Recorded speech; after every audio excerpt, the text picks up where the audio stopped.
Hi, we're at the INTX show in Chicago. We have the opportunity to spend some time with Joachim Roos, who is the CEO of Edgeware. One of the things that I find surprising, and you made this announcement here at the show, is that by virtue of the long time that you've had your solution in the marketplace and the capabilities that were built into it, you actually are probably the biggest supplier of cloud DVR service in the world now. I think it's something on the order of 10 million users have access to cloud DVR across 30-some operators in various parts of the globe. What is driving this? What do you see as has put you in this position to capitalize on this demand now for cloud DVR? I think it goes back to the history of the company. We founded the company on the idea that the transformation of linear TV as we know it into an on-demand experience would consume a lot of bandwidth in the networks. And that was the problem we set out to solve when we founded the company almost 10 years ago. And to be perfectly honest, the first system that we shipped to the first customer was capable of doing cloud DVR. Of course, now we call it cloud DVR, back then we called it something else. Yeah. But it was inherently capable of doing ingesting and recording and playback at the same time with extremely short latency. So by virtue of having that platform in place, when it came time and they saw the opportunity for gaining subscribers, keeping subscribers, that the benefits of having a cloud DVR catch-up sort of time shift capability, they put that into use. And so it's almost like it's just been going on under your radar because it was already out there. Yeah, exactly. I mean, we think that VOD obviously is an interesting application for most operators to deploy, but the real traffic driver has turned out to be cloud DVR.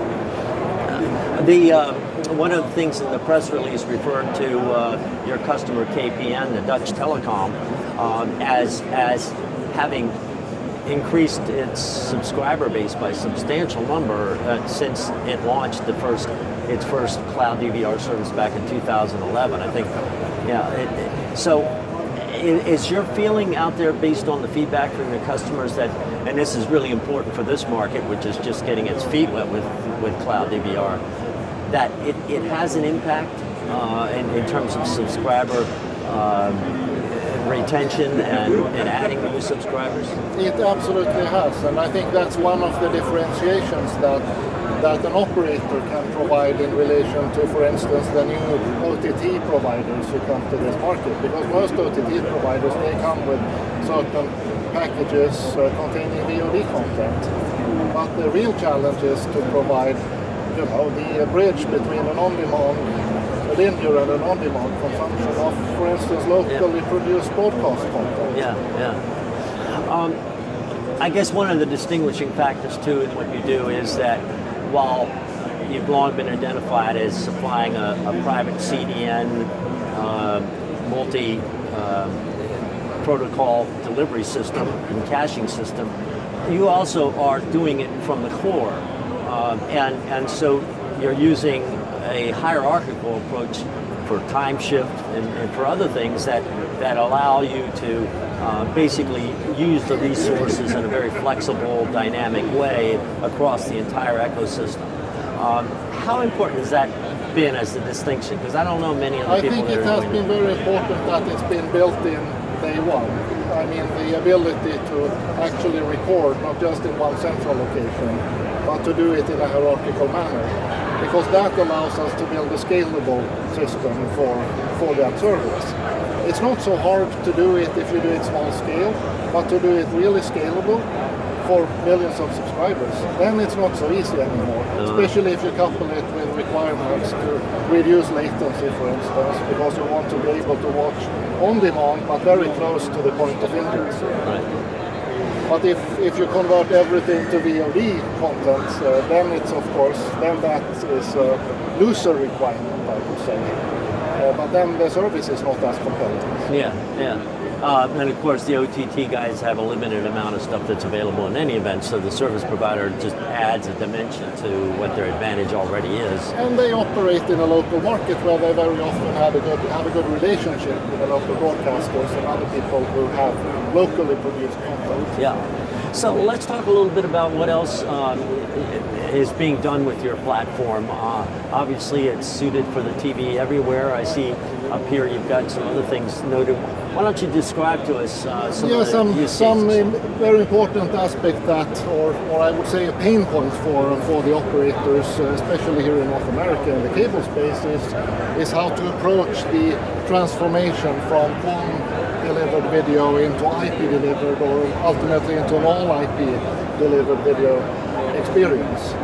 And we have thought that it's very important that you have one system that is able to deal with both these ways of distributing content, because then you can seamlessly migrate instead of basically forklifting into the new world. And that will make it much easier to decide on making an investment. Today we cover both sides. We cover the distribution network, which we call the VCP Edge. That's our product. It's the Edge distribution layer. Then we have an origin product that we call VCP Origin.